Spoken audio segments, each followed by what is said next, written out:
Thorkel o Alto foi um dos guerreiros vikings mais temidos e brutais da história. Gigante, violento e imprevisível, ele não lutava por ouro, fé ou rei. Lutava pelo prazer da guerra. A era viking, que se estendeu aproximadamente do final do século VIII ao início do século XI, foi um período de expansão, exploração e conquista sem precedentes. Os homens e mulheres do norte, conhecidos como vikings, deixaram sua terra natal na Escandinávia em busca de riqueza, glória e novas terras. Eles navegaram em seus icônicos dracares por mares desconhecidos, atacando costas desde a Inglaterra até o Mediterrâneo, estabelecendo rotas comerciais que se estendiam até Constantinopla e além. No coração desta era turbulenta, onde a força e a reputação de um guerreiro eram tudo, surgiram figuras lendárias, homens cuja ferocidade e habilidade em combate se tornaram matéria de sagas e crônicas. Entre esses nomes imortais, um se destaca não apenas por sua habilidade, mas por sua natureza complexa e contraditória. Thorkel o Alto. Nascido na Escandinávia em meados do século X, Thorkel pertencia a uma linhagem de poder e prestígio. Ele era filho de Strutt-Harald, um chefe menor na província de Escânia, e irmão de Sigvald Strutt-Haraldsson, o astuto e infame comandante dos Jomsvikings, uma lendária ordem de mercenários vikings. Desde cedo, Thorkel demonstrou uma aptidão natural para a guerra. Sua estatura imponente, que lhe rendeu o epíteto o Alto, era acompanhada por uma força física prodigiosa e uma sede insaciável por combate. Diferente de muitos de seus contemporâneos que buscavam poder político ou vastas riquezas, a motivação de Thorkel parecia ser muito mais visceral e pura. A emoção da batalha, o choque do aço, o teste supremo de sua própria força contra a de seus inimigos.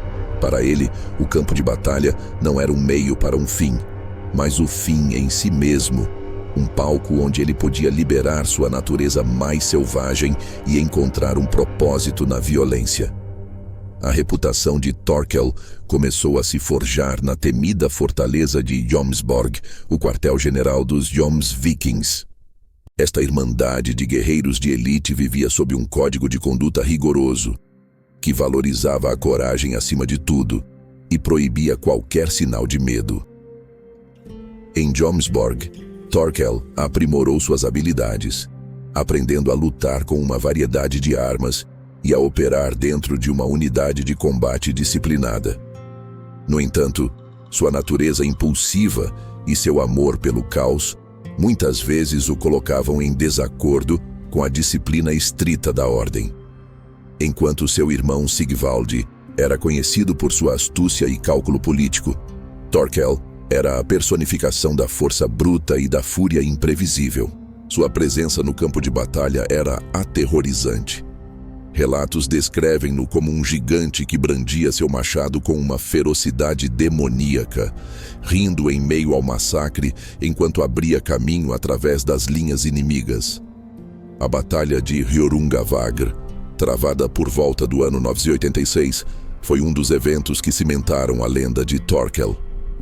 A batalha opôs os Jarls de Lade, governantes da Noruega, a uma frota de invasão dinamarquesa que incluía o contingente dos Jomsvikings, liderado por Sigvald.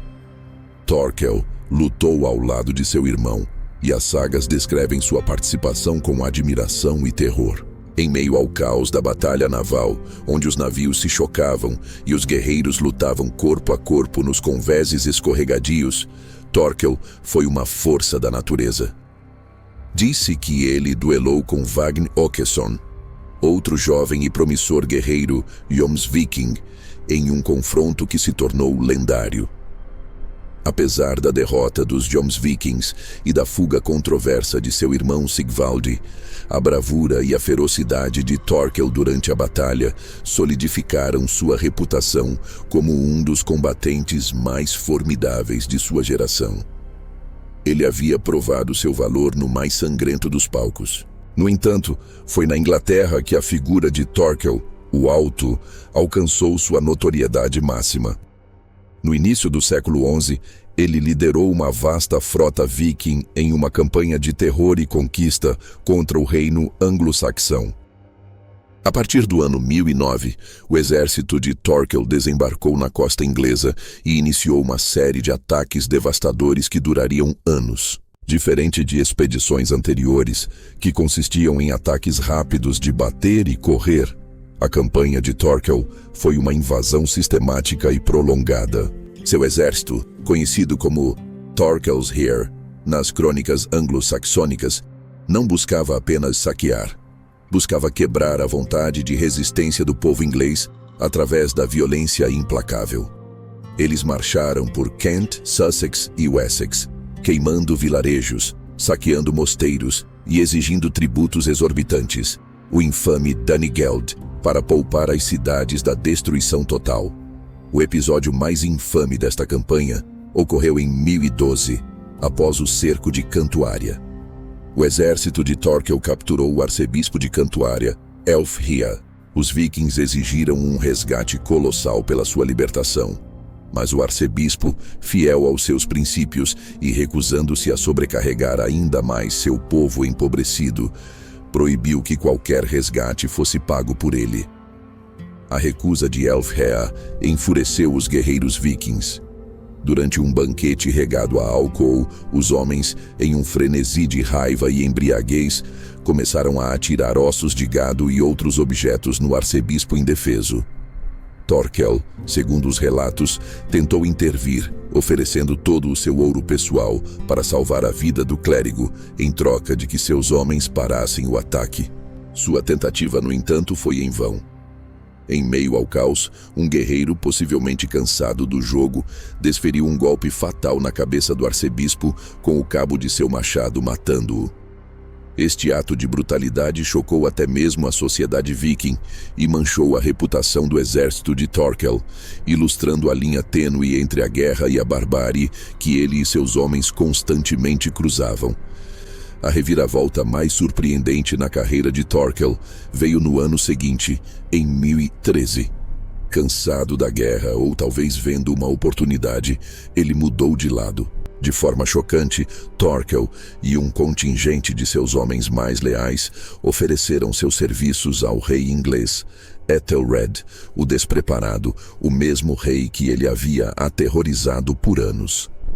Ele se tornou um mercenário a serviço da coroa inglesa, encarregado de defender o reino contra novas incursões vikings, incluindo aquelas lideradas por seu antigo aliado, o rei Sweyn Forkbeard da Dinamarca. Essa mudança de aliança demonstra a natureza pragmática e, por vezes, mercenária da guerra viking. Para Thorkel, a lealdade era fluida, o que importava era a oportunidade de lutar. Ele defendeu Londres com a mesma ferocidade com que a havia atacado, provando que seu valor em batalha era independente da bandeira sob a qual lutava. Após a conquista da Inglaterra por Canuto, o grande filho de Sweyn Forkbeard, em 1016, a posição de Thorkel tornou-se ainda mais complexa. Canuto, um líder astuto, reconheceu o valor militar e a influência de Thorkel.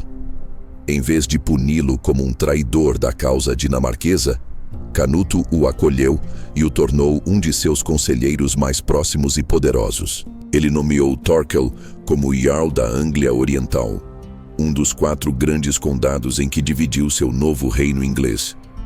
Por um tempo, Thorkel, o guerreiro que vivia para a batalha, tornou-se um administrador, um governante. Ele foi, por um período, o homem mais poderoso da Inglaterra depois do próprio rei. No entanto, a relação entre os dois gigantes da era viking era tensa, marcada por uma desconfiança mútua. Em 1021, Canuto baniu Thorkel, que foi forçado a fugir para a Dinamarca. A reconciliação só veio em 1023, quando Canuto, precisando novamente de sua força militar, o perdoou e o nomeou seu regente na Dinamarca, confiando-lhe a criação de seu filho, Harthacnut. O destino final de Thorkel, o Alto, é envolto em mistério. Após 1023, ele desaparece dos registros históricos. Não há menção de sua morte em batalha, nem de sua velhice. Alguns historiadores especulam que ele pode ter se aposentado em suas propriedades, enquanto outros sugerem que ele pode ter sido vítima de intrigas políticas e eliminado silenciosamente por ordem de Canuto, que talvez nunca tenha confiado plenamente no volátil Jarl. Independentemente de como terminou, sua vida foi um turbilhão de violência, lealdade e traição.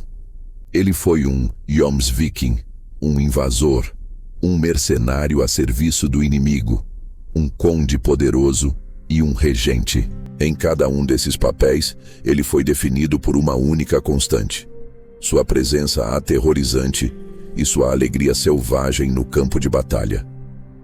Thorkel não era um estadista como Canuto, nem um explorador como Leif Erikson.